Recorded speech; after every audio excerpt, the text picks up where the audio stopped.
Hola YouTube, ¿cómo estás? Hi guys, my name's Mary. This is Growing Gringa because I'm a Canadian citizen that has moved to Costa Rica, and these are my adventures and trials and tribulations and adaptations of doing so. Oh, I'm huffing and puffing today. It's crazy how it's gray and overcast, but just because of the level of humidity, as soon as you do anything at all, start sweating. And I'm walking up this huge hill, and it's actually a paved road, which is awesome. The only reason this section is paved is because it was so steep and always washing out, I guess. So right now I'm going to attempt the hour-long walk to go into a very small town that's about a 7-minute drive.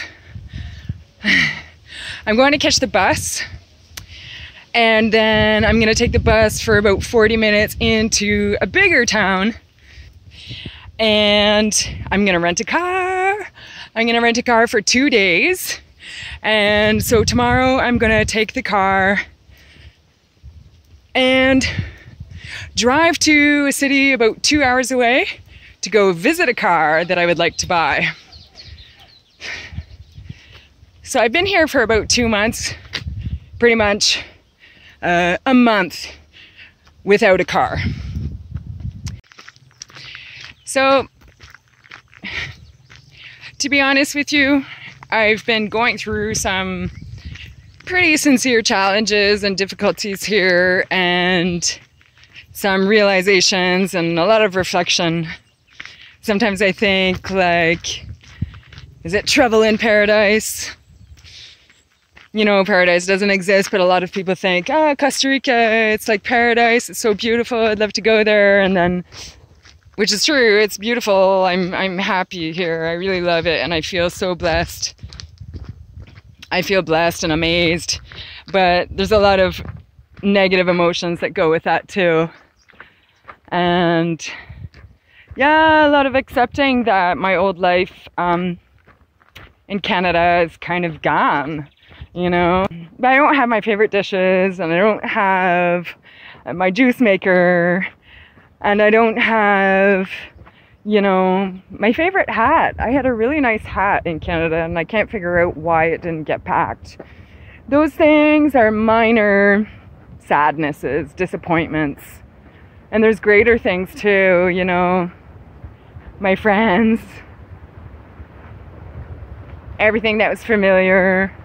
The ease of going somewhere and buying something, that's not here. So there's a lot of adaptations that I've been feeling quite sad about, and I feel like cut off from family.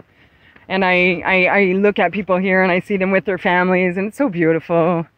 You know, the connections that everyone has. Even this last little hamlet that I walked by, it's basically like 2 rows of houses with a road going down the middle, and there was like 7 kids playing soccer, and a few parents watching, and a couple dogs hanging out. Hola.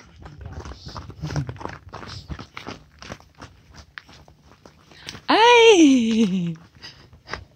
You guys better keep going. Yeah, that's walking down the road in Costa Rica. So, going to get a car, and yeah, because I feel like I've been having some challenges recently, and you know, the other day I felt like this is just getting too much. I don't live anywhere close to reasonable walking distance for fresh food, a good selection of dog food. I like to buy raw bones and meat for my dog, and can't get that easily. I have to go to the city. It's about 40 minutes away, but I don't have a car. So going on the bus is quite feasible. 40-minute bus ride costs me about, I think it's 700 colones, so it's not even $1.25. Canadian, which is awesome. And you know what? It's a nice drive. It's crazy here when the odd motorcycle or car drives by. That guy just looked at me like I was a complete alien. A lot of people stop and look. And you know what? Now I'm finding it funny, but I'm getting used to it. I'm getting, I don't know what I'm getting. I'm growing into it because it's funny. Some of the people look like just smile and are friendly, and some people look really excited to say hi, and some people are like, or worse. That guy was funny. I didn't want to film him, of course, that would be rude. Anyways, what was I saying? So traveling on the bus is okay, but it's very limited. So what I would normally do is I would walk to the village, call the taxi take me to the bus take me to town. I would go to the bank and make a withdrawal, go get some food. The last time I went to the post office, I finally succeeded at mailing a letter. I found an English bookstore, a used bookstore that smelled like the biggest mold. Anyways, it was like this huge treasure trove? I don't know.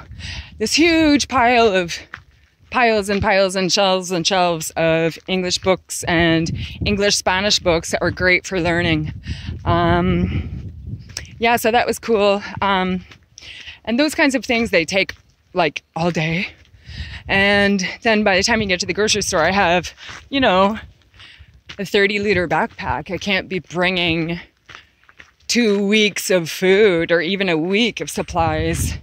And then I can take, obviously, my backpack and 2 other bags, but a big bag of dog food and some vegetables. Vegetables can be heavy. So I'm going to go get this car and I'm going to do this huge stocking up so that I don't have to worry about going into town and walking and spending so much time walking trying to find a couple vegetables or a can of tuna little by little. And I'm running out of toilet paper, so gotta go get some of that.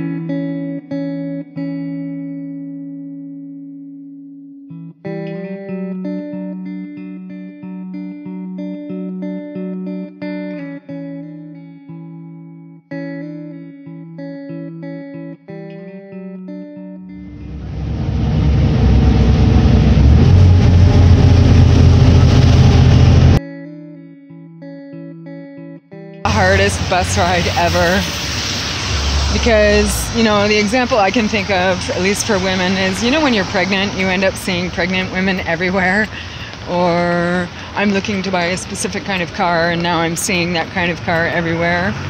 My problem is seeing everywhere young men and teenage boys that make me think of my son, and I miss him so much. And yeah, I realized that we're all kind of the same. You know, people are the same everywhere. And teenage girls, they get on the bus and they see their friend and they start chatting immediately. Teenage guys get on the bus, they fist bump each other, make a smart remark, put their headphones on, and don't say anything the whole ride. Alright guys, it's still raining, it's dark, it's like 6:45. I got a pickup truck, I got a crap load of paper towel, I'm here at Maxipali and it has taken so long to do all this. I stopped by a furniture store because last week I bought a stove, and partly my fault, but the sales lady was so pushy that I was just okay, this one. And the price was good, and they delivered it to my house, and I found out it was so cheap in quality that I just couldn't imagine cooking with that. So I called them and I asked them to exchange it. The police are coming to Maxipali. Hopefully they're not coming for me.